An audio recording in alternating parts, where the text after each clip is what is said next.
Another day.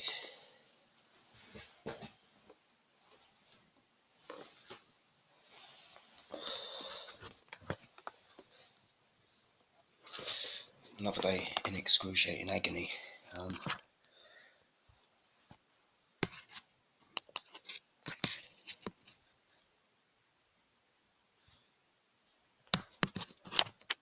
Another day in excruciating agony. I woke earlier, hours ago.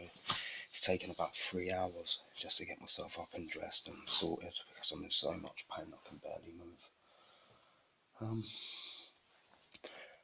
I deleted many of the previous videos off of here, so there's not many other videos left. So I had no room left on the phone. I forgot to mention just a few things to jog my memory as a reminder concerning what's going on here in Northamptonshire with the Nazism. Here's a quote from a book concerning Dixon and the domination system with John Bacon, Jonathan Hart of the Headlands, who's arranged for the needle to be embedded in my leg when they've clinically disfigured the leg, twisted it all beyond its ROM, and have left what I believe to be a broken needle or part of a needle or an intact needle strategically embedded in the top of my thigh groin. What is sometimes called the system, or more explicitly, the domination system, then is an emergent property of ordinary human failings and commonplace darkness. The monster is created bit by individuals, but its emergent properties transcend us all. This perhaps is what our forebears meant by the devil. There need be no great mystery, superstition, or even anything of the supernatural about it. The flaws in our nature that allow such emergence, that indeed make it inevitable, are so commonplace as to pass normally unremarked. Theologians of a more antiquated age called these human tendencies original sin. Today we might see in what Hannah Arendt, in her study of Nazi war crimes, called the banality of evil, the horror in which we are all unwittingly or only half-wittingly caught up as a matter of everyday experience. Indeed, it is awareness of this very banality that has caused vocabulary like evil to lose much of its meaning in the modern age. The expression seems too extreme for something that is, when reduced to its component parts, so very ordinary. So in terms of Nazi war crimes and the embedding of needles into the groin triangles of their victims, and it's just the general practitioners across the road sending people to Kettering General Hospital for routine procedures, it's so very normal. It's such a banal process. In terms of the banality of evil and banality laid bare, and the banality of the evil laid bare, it's very similar to when John Bacon with the NHS in Havering at Bower was having the vasectomy operations performed upon teenage boys that he had laid bare. The banality laid bare as he played J.S. Bach's The Suffering According to John in German in the background, because he was a Nazi who was into torturing children with a stun gun that he had clinically butchered by the National Health Service at Haverwood Hospital. John Steinbeck's The Grapes of Wrath comes to mind.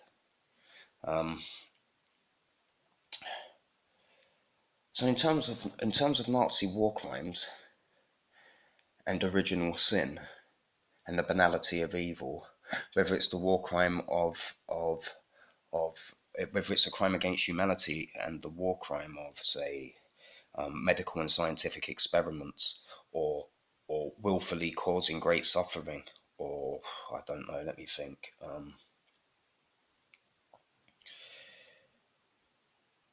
The war crime of enforced sterilization, or the war crime of torture as they torture their victims.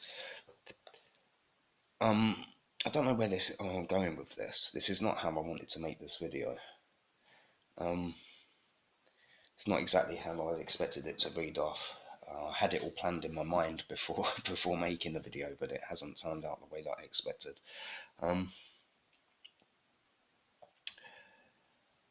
I think the point that I'm trying to make here in concerning Nazi war crimes here in Northamptonshire and the methodology appropriated that involves them torturing their victims, whereby there are no outward discernible telltale signs that the victim's being tortured. One aspect of that would be the strategic disfiguring of a limb of their victim, that they have a needle strategically embedded into to have the leg pinned. Gary the Kingpin and his gaffer, John Bacon at Kingsbridge Circus, Harold Till Rumford Essex, the Kingpin.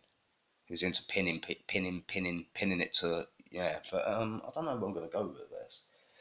I'll tell you what I'll do. I'll remake this video later. It will be in a similar vein, so I'm going to try to organise it a little bit better. Nazi war crimes in the county of Northamptonshire, and the horror in which we are all unwittingly or only half-wittingly caught up as a matter of everyday experience. As a matter of everyday experience, it's just some chap hobbling around on a walking stick. You don't think much of it. You don't realise that chap's been sent to the hospital, had his leg twisted beyond its ROM range of motion, clinically disfigured, with a needle left strategically embedded in the anterior hip groin, as they cover up the embedding. And this is how Gary Dixon's gaffer and the Dixons and the Bacons, with their Nazi ritualism in the Royal Liberty of Havering Abbey Bower, covered up the Nazi nonsense of young children that they had ritually tortured and butchered, styled everything out to appear as though it was an accident that had occurred, when really it was a coercive environment in which they compromise somebody's well-being, whereby they can have them clinically they can have them institutionally butchered and tortured and ritually exploited. And these are accidents that are occurring. It's like at the end of all of this, if I ever get this thing in my leg acknowledged and I end up in a hospital, which I desperately need to be in for an orthopaedic specialist to straighten my leg out, for ultrasound guided sonography or fluoroscopy in order to remove whatever it is they've embedded in the anterior hip groin triangle when they twisted all my hip and knee beyond its ROM whilst disfiguring the leg, leaving a needle embedded in it. If I ever get this needle out of the leg in the future, let's assume I'm 40 now, so this has gone on for 10 years, and in 2 years from now or something, I end up in a hospital and they find a foreign body embedded in the anterior hip groin. It will be an accident that happened. Oh, at Kettering General Hospital, the arthrogram needle broke. It was an accident. We didn't see it in the first radiology reports. We missed it. It was an accident. Do you get what I'm saying? This goes back to Baconianism and the causing of accidents in times of war and peace for the accumulation of the ages. As they accumulate and mass the methods and means whereby they can institute these accidents to occur, which are never accidents. It's premeditated, foreordained, institutionally devised, preemptive abuse, but they will make it appear to be an accident or an act of clinical negligence or malfeasance. I guess it was an accident when Gary's gaffer accidentally fell up the backsides of little boys that got tortured with a stun gun.